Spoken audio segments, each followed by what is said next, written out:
is a subset of the AI, and deep learning is again a subset of machine learning itself.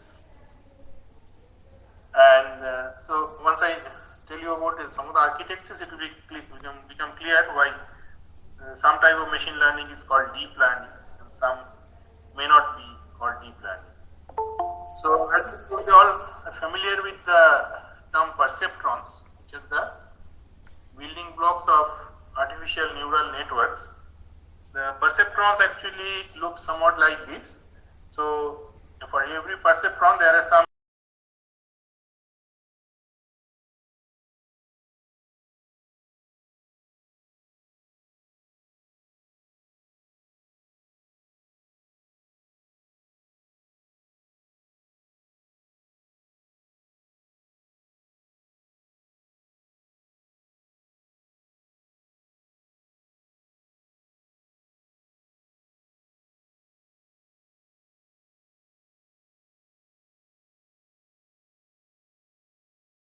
nodes, and these W's are called the weights which we train so that the perceptron can accurately model the system that we are trying. Right? And perceptrons have limited approximation ability because they are one layer, and more practically a system with more number of hidden layers are used. So at each stage we have got all these perceptron-like networks, and then finally we combine them and we get the output. Again, output also we may have more than one output depending on whatever is our problem definition. So we have our input layers and we have the output layer, and in between we may have any number of hidden layers. Right? So here is one hidden layer, but in practice there could be any n number of hidden layers. And when the number of layers is more than one especially, then we call the network to be deep. Right? But all networks need not be multi-layer perceptron. This type of networks are called multi-layer perceptrons. There are other types of networks, as I shall tell you. For example, there are what are called as recurrent neural networks. So while in the multi-layer perceptron, you can see that there is only a signal flow in a feed-forward fashion, right, from left to right. Here, in the recurrent networks, we see also there are feedbacks. Right? Presence of feedbacks makes the network very complicated, especially when you want to train it. Right? All these weights which need to be trained. Right? The convergence of those weights becomes an issue. Right? Because what happens in the multi-layer perceptron is that the error propagation, the output, whenever we want to train the network, we want the output to reach a certain desired output, and if there is a gap, that is called the error. That error is used to update these weights at the previous layers, and that is a very well-known algorithm called backpropagation algorithm. And that is a kind of workhorse of artificial neural networks, especially for the multi-layer perceptron. Unfortunately, the backpropagation networks do not work so well when there is feedback. It is because when we do the backpropagation, we assume that there is no direct feedback from output layer to hidden layer.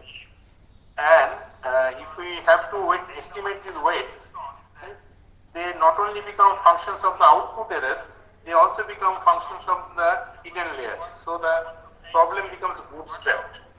Okay? So these kind of recurrent networks, although they are powerful, they are more difficult to train. So people have thought about other types of networks. In fact, there are also another type of recurrent networks which are called Hopfield networks, where from all the outputs there are feedbacks to each one of the previous hidden units, right? Making the problem even more complex.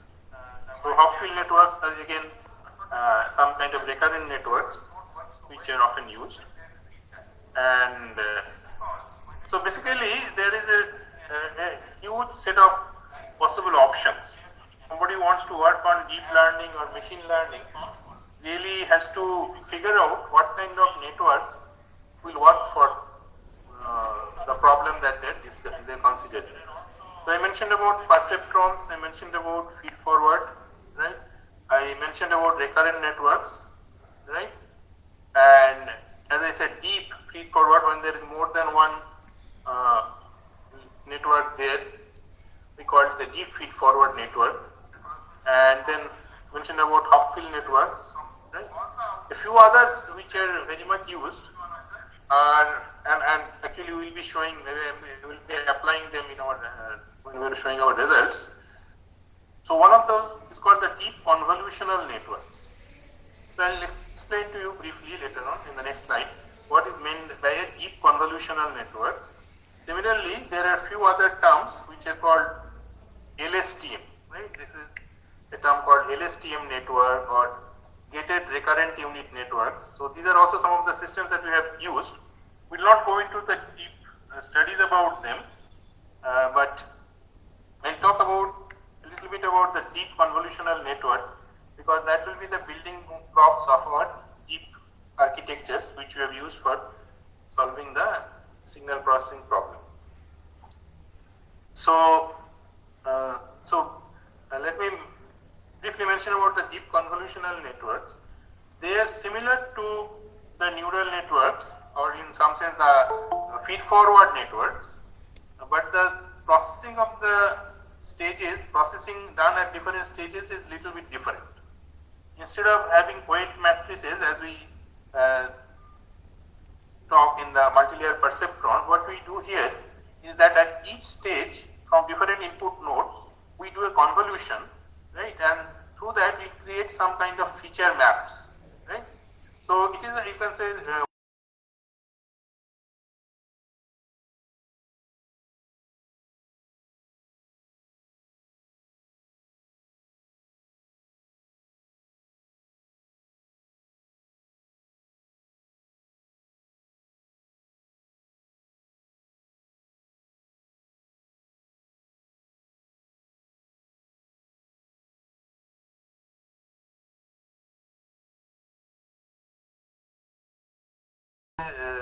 sub-sampling, that we will not be taking all those blocks together but taking only parts of those, right? That will be called as sub-sampling.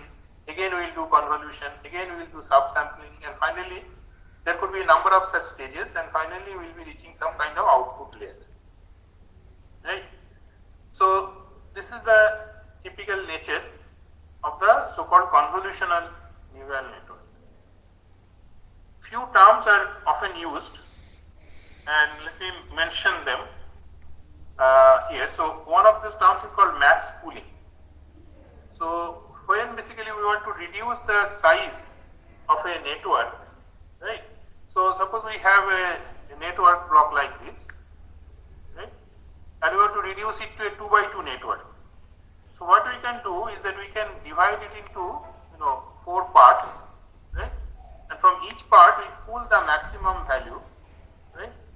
And basically that method is called max pulling the max values, right? It's basically a simple operation. So what it will do is that it will reduce the size of the network and it will avoid overfitting, because overfitting is always a problem in artificial neural networks. So this is called max pooling. Similarly, there are also ways of reducing the network which is called as a dropout. So dropout is again possible by, you can see that if we reduce the number of layers, number of nodes in a given layer, in successive layers, right, then the complexity of the network reduces. That will also reduce the complexity or the overfitting possibilities. So these are the 2 different types of options that help us in restricting the complexity of the network. Coming back to 2 more networks which we have also used in our applications. One of them is called LSTM, or long short-term memory.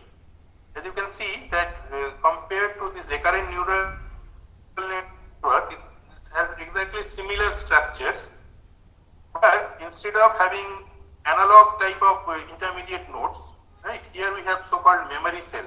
Right? You can see there is a marking here, memory cell.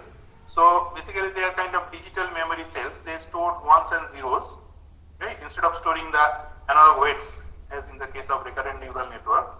So the system will have different energy levels depending on those memory levels, ones and zeros, and it is easier to have algorithms where we can have convergence of the waves. Another one which is even more simpler than LSTM is called GRU, the gated recurrent units. Right? So these are again similar, but this has even fewer number of parameters to adjust. So basically trying to have the power of the network, but putting some restrictions in different ways so that the complexity is manageable, and especially for recurrent networks, since convergence of parameters is an issue, so there is a way to restrict that and still have convergent algorithms. So this is a brief overview of some of the neural networks that I'm going to talk about. And now I come to detection of abnormalities using signal processing. So quickly we'll just go into the morphology of the ECG signal, and I think many of you are familiar with what is an ECG signal, and we know about so-called R peaks, right? R peaks, and so R2R intervals is actually called RR interval, and this is actually synonymous with the heart rate, right? Or the inverse of the heart rate is the R2R interval. And apart from these R peaks themselves, there is what is called as a QRS complex, right? This Q, R and S. So basically this QRS complex is a very significant part of the ECG signal, which can help us detect lots of diseases, right?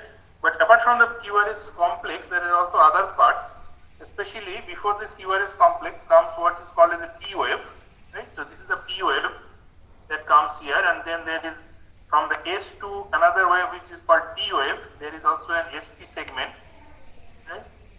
And there are also some more variations which are not always modeled, but there is also in fact sometimes in some of the ECG it may not be visible, but basically one P wave to another, the onset of the next P wave is one ECG waveform, and the second one comes after that.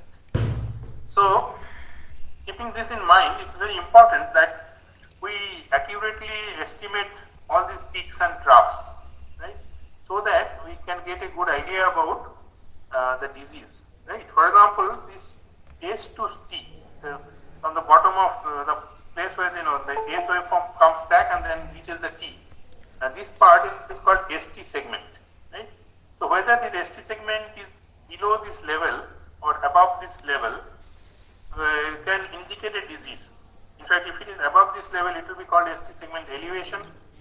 If it is below, then it will be called ST segment depression, right? So STE and STD, you will see that there are diseases which are classified like that, right? And they show some kind of malfunctioning of the heart, right? Similarly, different parts of the ECG waveform will give us ideas about different diseases.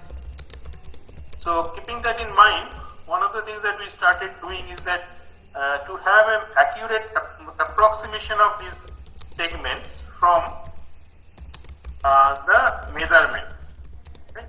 So there are different techniques used, especially you can see if the measurement is very noisy, then it will be very difficult to find out which is the R wave, which is the PQ wave, and what is the QRS complex and things like that. So using different methods, like one of the methods is using Gaussian kernels, so fitting Gaussian waveforms at each one of these segments, we can actually approximate this waveform more accurately, right? And once we can get it, then we can identify which are the various segments, right? These P segments, ST segments, P wave and QRS complex, all of them can be independently identified, and then we'll be able to accurately represent, right? For example, this is an approximation of the noisy ECG signal with a QRS fitted, it's a Gaussian fitted waveform with high Gaussian kernel. So one more method we are actually trying out, and we have got encouraging results, is that denoising of these signals, or you can see processing using orthogonal functions. What we observed is that these ECG waveforms, especially certain segments, right, they have a non-zero segment, and again coming back to the point where the signal level is zero under normal conditions, right. So considering that, we have tried to look at this waveform into multiple segments, and over each segment, if we can fit certain orthogonal functions, then we are getting actually very good approximations, and that is one of our research students is working.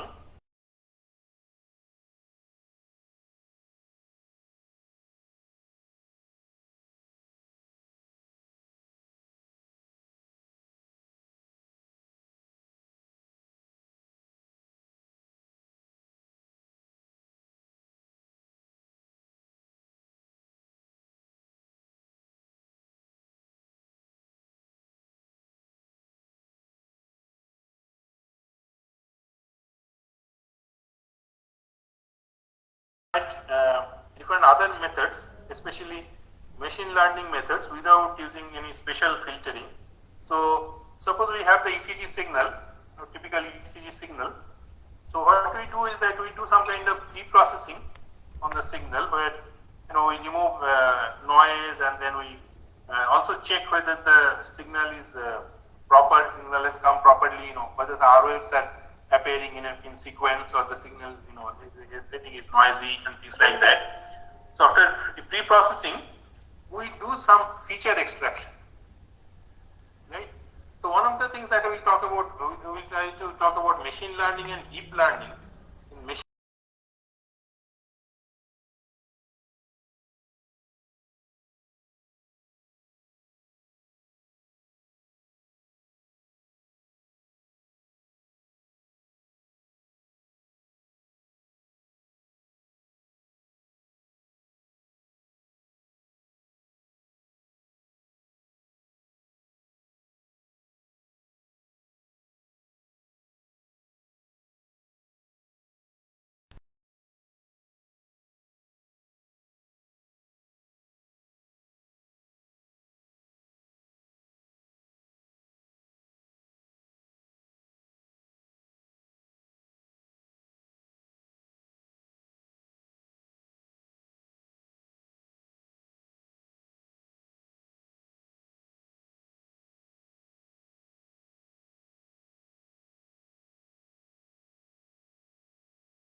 and things like that.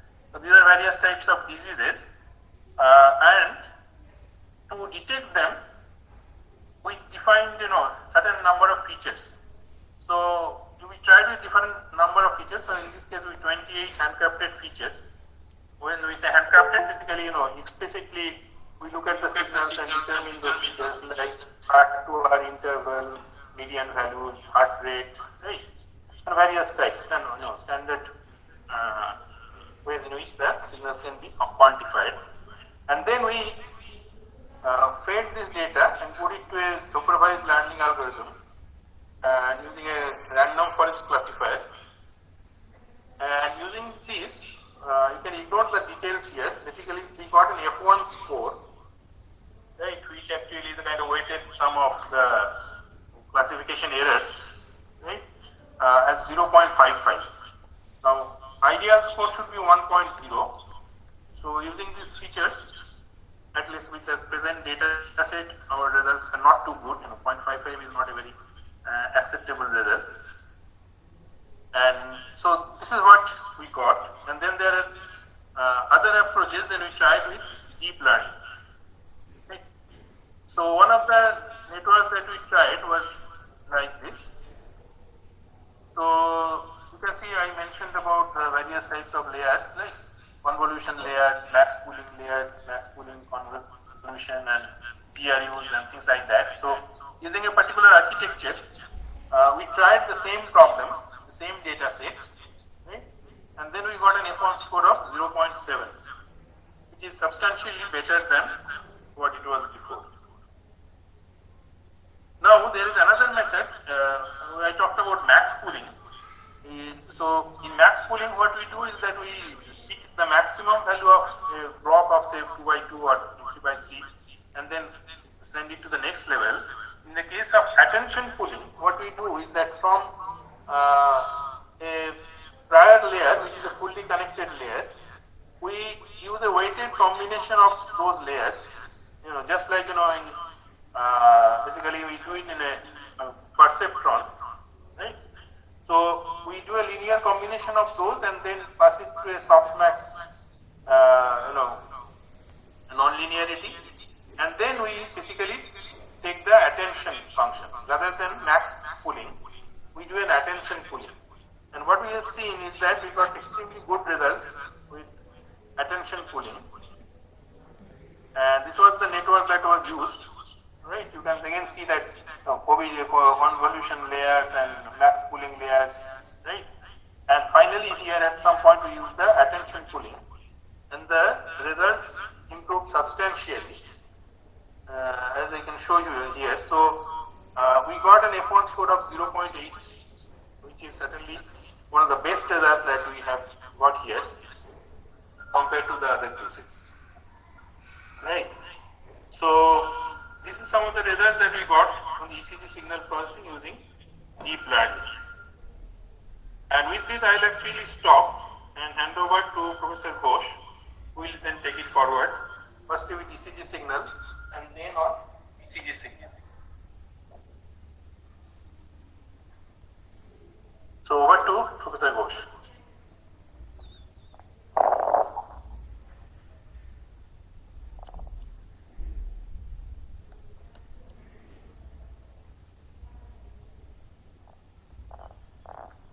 Let me stop presenting. So I think Rahul has left the meeting, so Professor Ghosh, you have to take over. No, so I'm still here. Okay. Hello? Okay, can you see my screen? All of you? Just a minute, sir. Get Yeah, visible. coming. Yes, visible.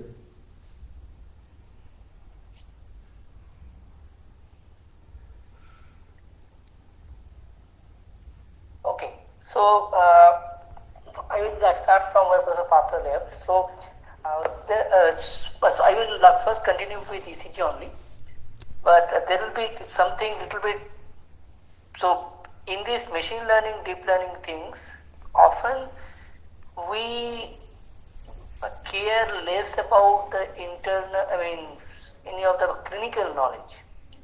So as Professor Patra already told that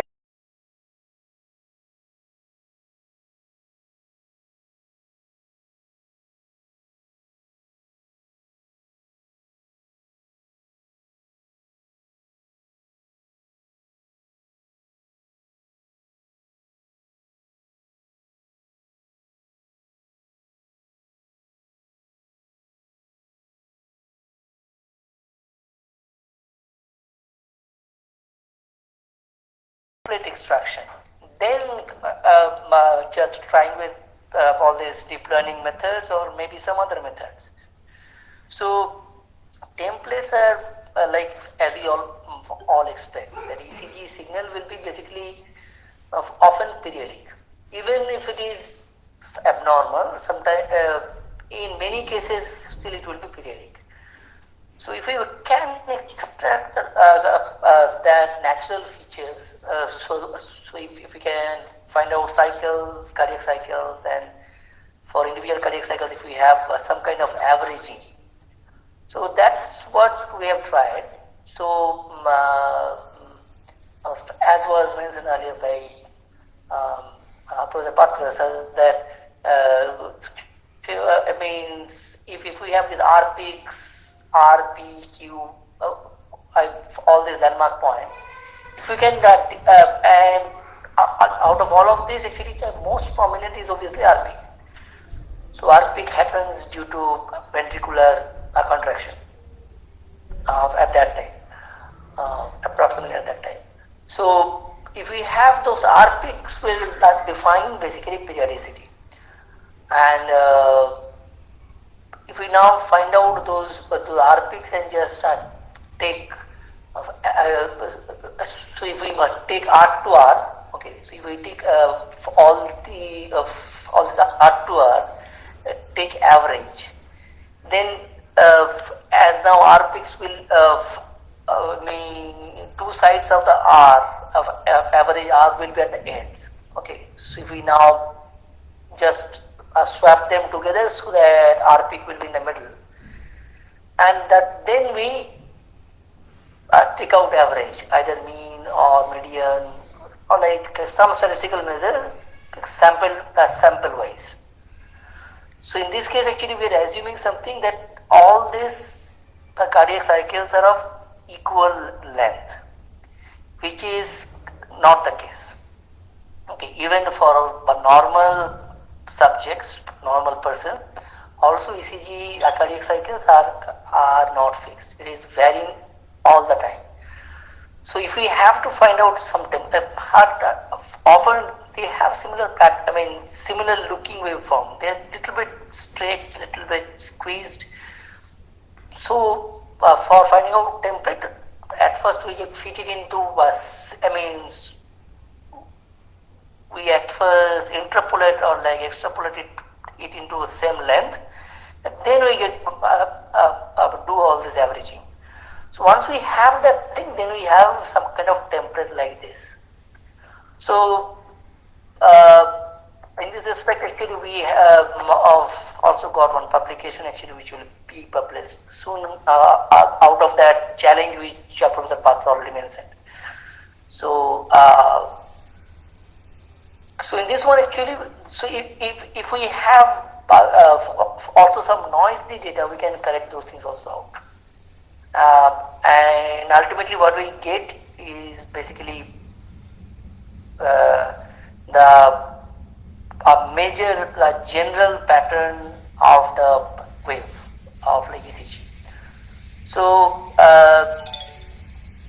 if we have larger noise also, we can find out, and after doing that thing, all those R peaks are those which actually could not be found probably better, as say in this case actually PP and this Q trough and this T peak may not be easily visible from the noise data, but from template actually, after we superimpose those templates on the actual data, we can easily find out all those landmark points. So, so it means it is more reliable. So we should remember that all of these are mostly valid for periodic, as long as ECG is more or less periodic. So, but there is, if we have ST elevation, so in these slides we are showing some types of these abnormal cases, abnormal cardiovascular conditions. So if we have myocardial ischemia type of things, so we have ST elevation, ST depression type of things. So let's say if we have ST elevation, in that case actually ST part. So this is T. So if as in this case this is P, Q, R, S, T. So in between this S and T, this part is slightly elevated compared to this PR part. So that is our reference. So this is called ST elevation. So if we have atrioventricular, first degree of atrioventricular block, so in that case actually if we have atrioventricular block, although this is clinical, biological thing, the atrioventricular block means ventricle is getting activated after some time. So it means, and in this case P is highlighting basically the activity of the atrium. Okay, so after atria, it's getting a little bit more delayed compared to normal case. So it means your R, so in this case PR interval will be larger, and it is also clearly visible also from these template data. Okay, so template is preserving of all this major information. Rather, it is actually highlighting those ones in a better way. So there is actually much less noise because you are doing averaging, And the same thing also for these ST depressions. In this case, ST part is depressed compared to peer. Okay, so if we have this left bundle branch block, it means some part of the ventricle is getting activated a little bit late. It means your this R peak is stretched, as even compared. Okay, so R peak is straight, and it also have Q drop will be more prominent. So all those things are actually patterns of these ECG templates. So once we can start to use those, it will be so your machine learning, deep learning will be learning probably better. So that was our actual expectation. If we have like atrial fibrillation, so in that case, what will happen? Atria is not getting activated properly. It's feebly vibrating. So it means your P wave should be missing. So that's what happens. So actually, there is no P wave here.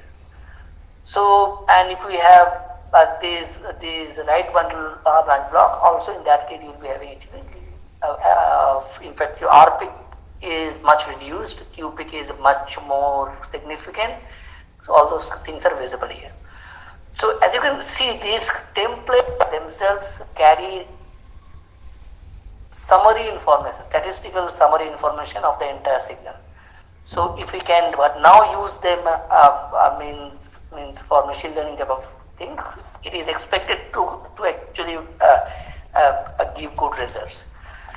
So we have tried all those templates with these all these sort of convergent layers, LSTMs, and try to train that thing. But means as in that case, we had a very large number of data sets, and we have just used only one of the leads. So ECG has it may have up to 12 leads. Okay, second lead is probably the best one. So that lead was only taken. So the performance, as you can see with the metric score of this challenge, is 0.337. So it looks low, right? And it and that is also for validation set only. And if we take the entire full test data, so that was not provided before the challenge. So that was checked by those challenge people. So in that case, we got 0.258. So although this is looking low, but in global competition, actually, out of 41 teams which got officially ranked, our rank was 15th out of this entire world. Okay, so there are several groups who are disqualified and all those things. So this is one very large data set with lot of variabilities. It actually had 28 classes. So I have shown only few classes. There are a mixture of those classes. So it adds to the complexity. So now after this challenge out, but now actually we started to think how to apply actually prior knowledge. So obviously, as you can think that if we are computing templates, obviously if we have non-periodic classes, which I have not shown here yet, so I will show some samples. So if we have non-periodic, okay, so let me show actually. So if we have non-periodic classes like premature ventricular contraction, it's happening only in one cycle or very few cycles. Okay, so in this case, actually, this is actually a premature atrial contraction. So in this case, although this example is still looking a little bit of like periodic, if we take two peaks together, but sometimes this thing happens only once or twice, and after that it is very normal, as like in this case. Or in this case, it is a large signal, so in this case you cannot see it, but if we have atrial fibrillation, often you will be seeing that the RR intervals are not fixed. It is very much varying from time to time. Okay, so in these cases, the template will obviously, as it is averaging out sample to sample, so if it is not periodic, it will lose out those transient effects. But in this case, those transient effects are the most important one. Even if it is happening for a very short time, maybe only for one cycle, or some particular wave is missed out, just like atrial fibrillation, the P waves are like missed, and that RR intervals are like a little bit not fixed. It is not keeping steady. So those things will be lost. So in those cases, what to do?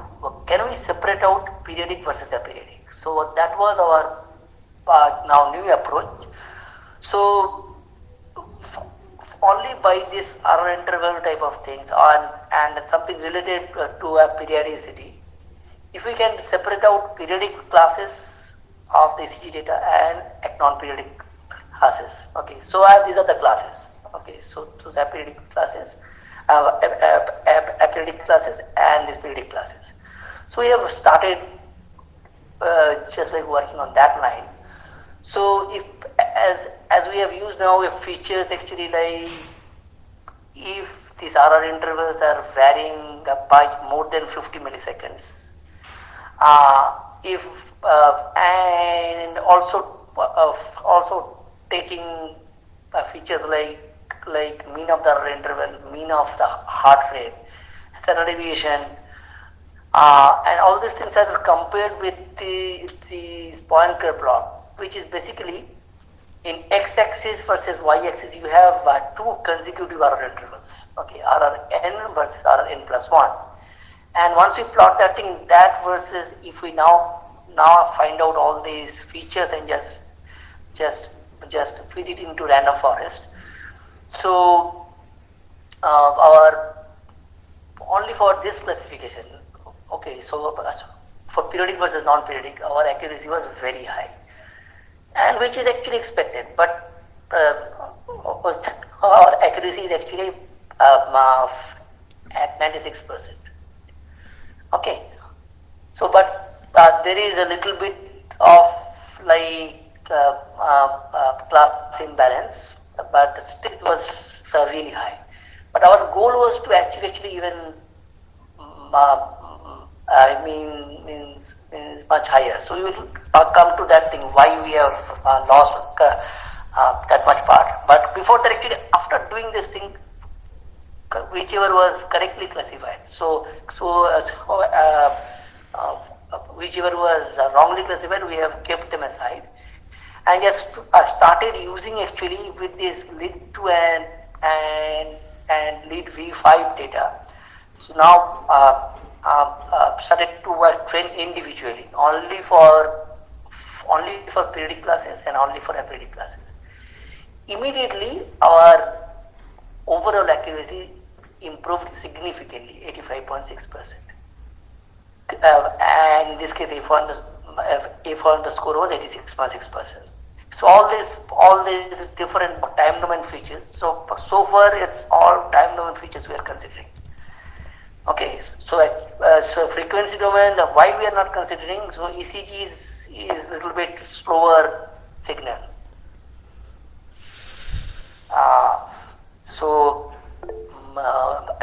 Often frequency domain information are expected to be less informative unless we have very large transient type of things. So, but in some other cases also we have considered also a frequency domain which is not part of this talk. So actually we could significantly improve. What is the time? Okay, I am running late. So and then then we have checked actually what is happening, why we are classifying some of them. So we found out, at least in in many cases, they are mislabeled. Okay.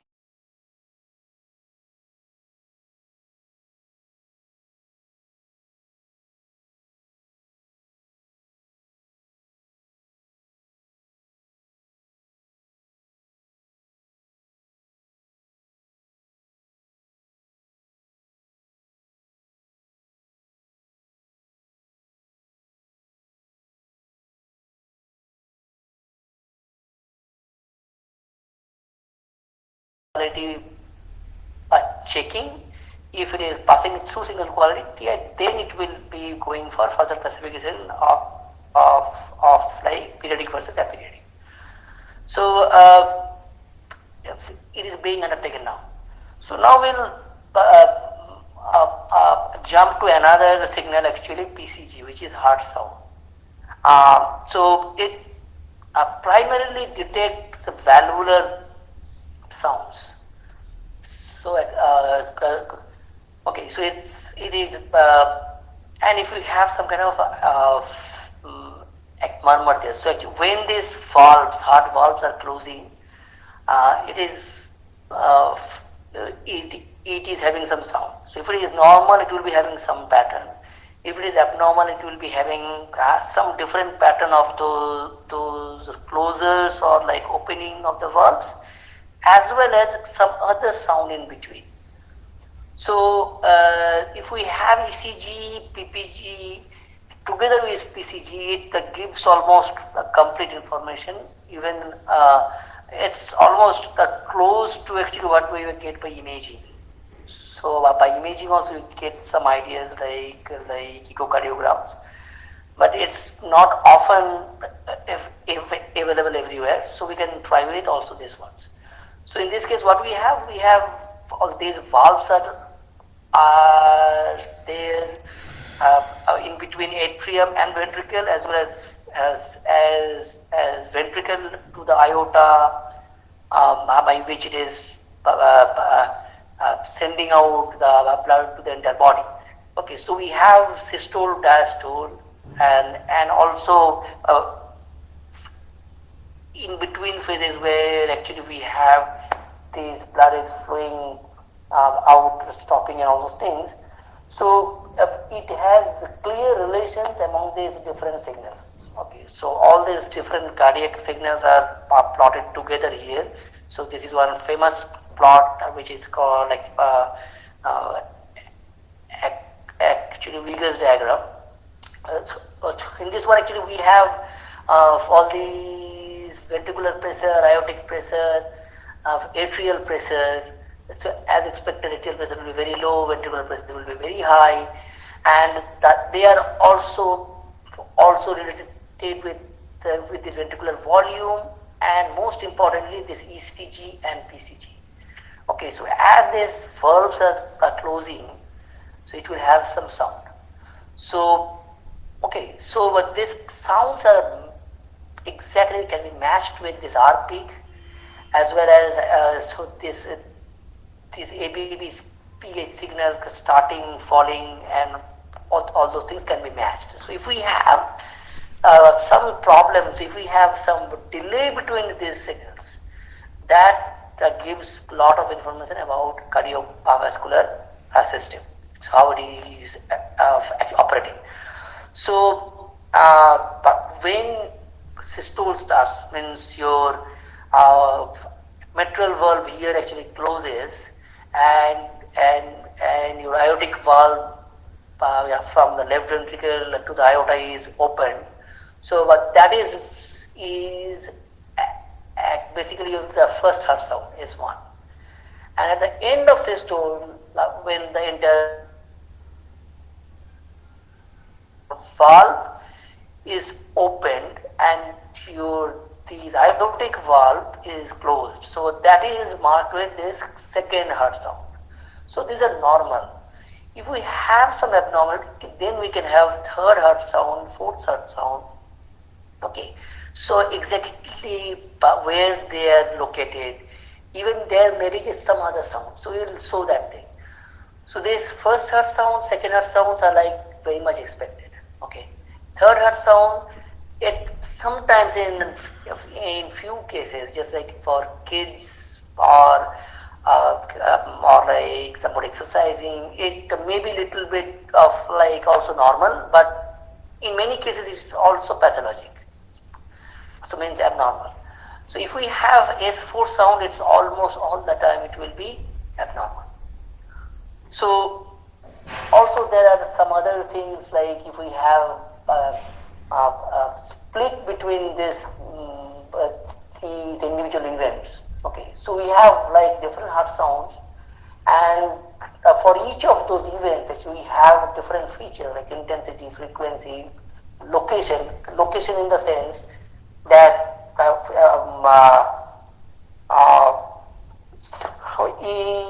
maybe time location and also comparative relative locations also, and some of the quality factors. Okay, so how pitchy are those? Okay, so all those things, and also beside them, sometimes in between we have some other signals which are actually called murmurs. So these S1, S2 are like low frequency, okay, around 50, 60 hertz, at most maybe 80 hertz.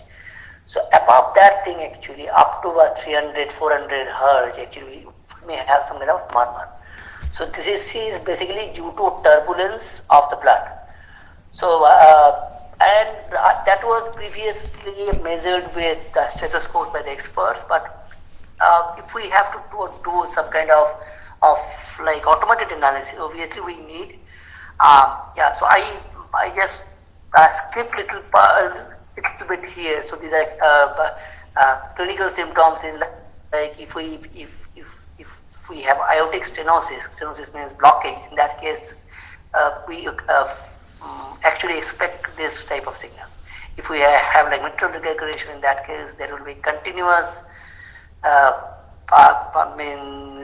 smaller amplitude oscillations in the systole. If we have aortic regurgitation, it will be diastolic. And okay, all sorts of different ways of those things. So, and in this case, actually, our aim is actually whether we can separate out these different events and check whether by using those whether we can classify different valvular diseases first. So actually identification of this of cardiac cycles first, then cardiac cycle events, S1, systole, S2, diastole, then finding out features, time domain, frequency domain, and time frequency domain. Okay, and in that way we have actually wavelets. So these wavelets have been also used for some of the denoising also. Then after that, all those features are fed into actual classifiers with machine learning, deep learning things.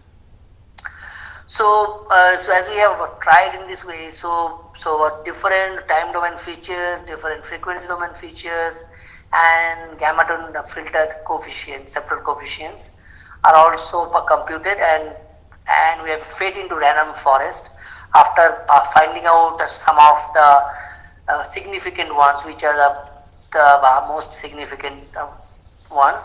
So our classifier actually, so if we take only the first 5, our accuracy is already 95.54%. Okay, since means 98.19%. So if we increase number of features, first 15 all features, then it just improves further and further. So we have reported a sensitivity, specificity, accuracy, and F1 score. So then we further tried with this event detection first. So in this case it was actually entire signal. Okay, so after that we have tried with detection of this of these events, and based on wavelets. So in this case we have tried with WGS 45 wavelet, and as mother wavelet, and gone up to fourth level of like decomposition, and found out. Okay, so I am act like trying to finish it within 5 minutes. So so after that we have decomposed these things. Interestingly, so I have not identified those things earlier. So this is the actual signal, raw signal data. So this is your S1 and this is the S2, and in between at first there is something is called ejection click, which actually happens due to like flapping sound of the valves of one more time in the aortic one. So then actually we have some kind of murmur. So in this case actually we have considered only passive.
Is like only click. This is and in this case we have ejection click and murmur, and in this case we have continuous murmur. So it is a low amplitude, but it is continuously happening. So in these three classes we tried to now classify. So in this respect also we have collected I mean some ground truth data manually marked by one of the MBBS doctor, actually Dr. Arnab Sengupta. So actually our aim will be that how good are our automated detections. So actually if we try to detect those things automatically, we have actually tried. So we could detect up to S1, S2. So once we have S1, S2, actually the rest of detections are like are slightly easier. And as we have told also with the D1, I mean all those variations actually, that actually we can find out all those different events. So after that actually can we classify those individual events based on machine learning? That is our aim also. So in this MBB class, after feature extraction, as you can see, they are somewhat clustered, but still there are some ambiguities. Just like in this case, actually, this green class has two clusters. Okay, so this blue also has two clusters in this particular case. So this may be outliers. So actually, all those studies are now going on. So these are actually with ground truth at first. So we will be now checking with all those things with our automated results. So far with these automated results, whatever we could find out with those means from different wavelet bands, finding out features, now trying to classify them. So our accuracy is very high already. So only one class was misclassified. That was also in between these continuous murmur versus normal murmur. Okay, so now it is severity by detection, and based on CNN also we have tried. So in this case, so actually we could find out exact starting point of the S1, S2 start and end. So, and on that basis, actually, we could find out the systolic part, diastolic part, and in between that thing, actually, those if we have only click plus murmur or these continuous ones. So we have created these systolic scalograms. So, I mean, scalograms are like basically magnitudes of continuous wavelet transforms. So it is capturing basically time, scale, and amplitude, or like your coefficient, all of them together. So as you can see from this images, actually, so they have different looking patterns. And if we now send them into a CNN structure for all these classification, immediately our classification got into 100%. So so far we have tried with only with MVP class. So this is the caveat. So now actually our aim is to apply that thing on different other classes. So there are four, five types of like valvular disease. There are lots of overlap between them. So whether we can classify them better or not, whether we can train from one class, try with another class, and all those things will be tried. And specifically, as we have now some ground truth data also, so that will help. So we now finish this thing with some future trends. So future is with signal level fusion. So if we have a multi-channel data, so what can we enhance the signals? If we have multi-lead ECG, we should remember they are actually inherently registered already. So can we somehow use those informations together and maybe selecting best leads? So that is the challenge. Next year's challenge is actually in that line. So they're asking for selecting best 2 or best 6, right? So then actually, so if we have signal level fusion, we should be remembering that it should be collected properly. So if it is sample level fusions, so in that case, what happens? That every sample should match to each other. So it means it should be either synchronously collected data, or we need some kind of registration done properly.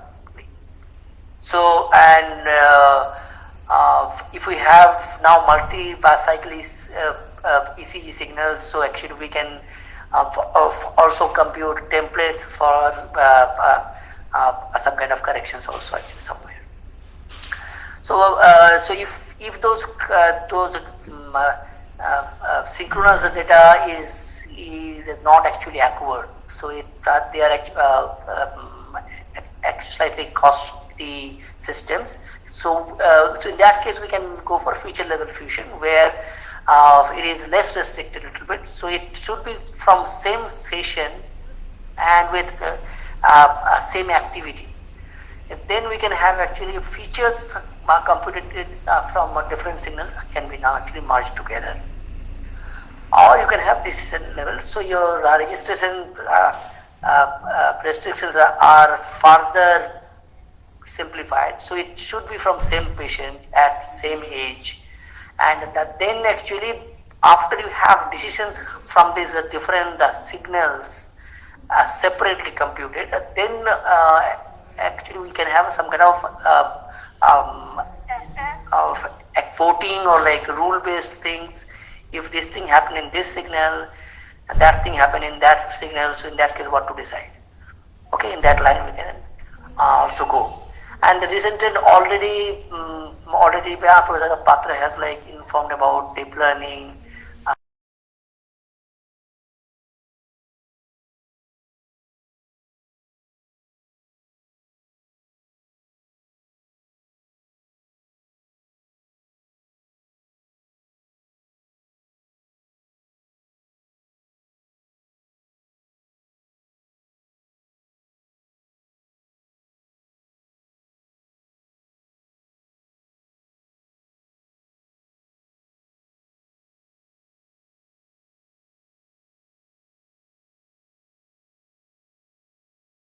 EL models are like RNN and LSTM, which has been already discussed. Or else we can have something like image-based 2D deep learning, which we have already shown actually scalograms. So in that line, so can we represent that signal into 2D scanned image, or features are shown as like 2D time frequency mix. And in this one, 2D CNN, the structures are pre-trained, or you can do from scratch. You can try. Third one is like volumetric. So there are many features, there are many cardiac cycles. We can merge them together into it's not template, but this a variation across template also should be visible. So can we just show it as like a 3D or like maybe ND, and then apply some kind of NDCN architecture, which are actually it is not yet started. So it will be probably be future in future people will just work on those type of things. So concluding remarks, it has started a long way back. So we are still trying to automate those things so that if we can have some kind of gadgets on our body which will help us to monitor our own health, so that we can understand, or maybe by transmission actually it will relate to one sort of like monitoring hospital, and they will inform the subject that okay, probably you should visit us now. So in that way, so can we do these things non-invasively and like regular basis, and yeah, so I have already. So if we can detect these things, the early detections are like a prior goal, because many of the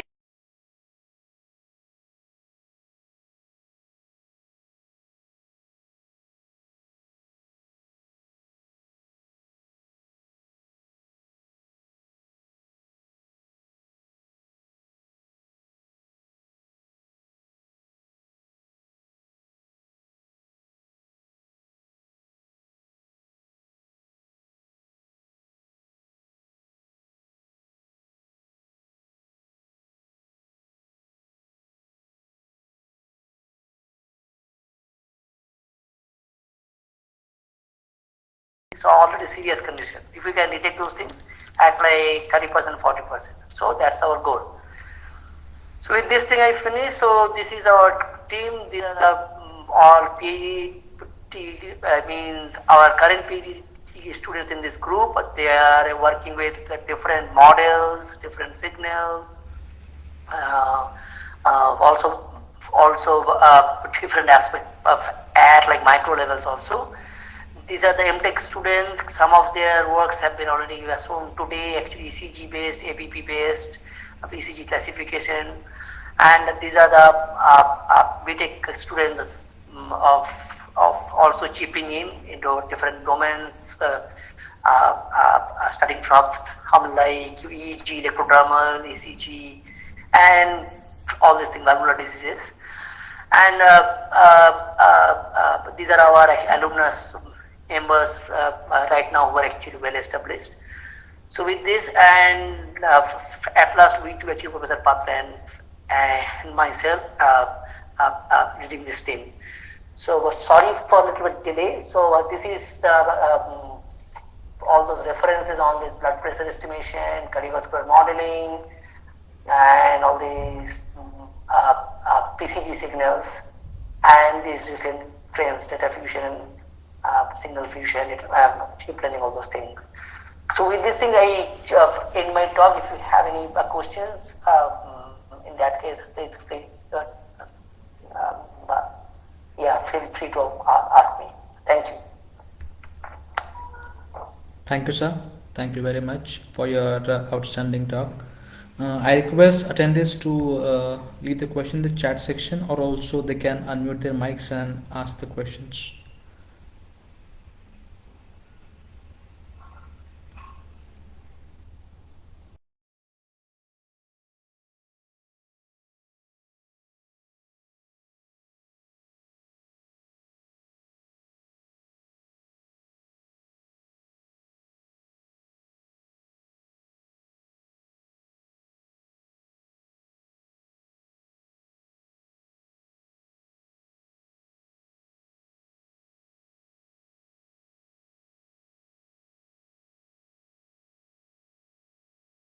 outstanding lecture. Also, I would like to thank all the attendees to attend this lecture. I request Professor Ghosh to send the presentation so we can share this with all the students for the future reference. And I'm sure all this, the knowledge that you have prosperous with us. So we'll use it in our future research work. Thank you, Yes, Ghosh. Thank you, Patra sir. Okay, thank you very much.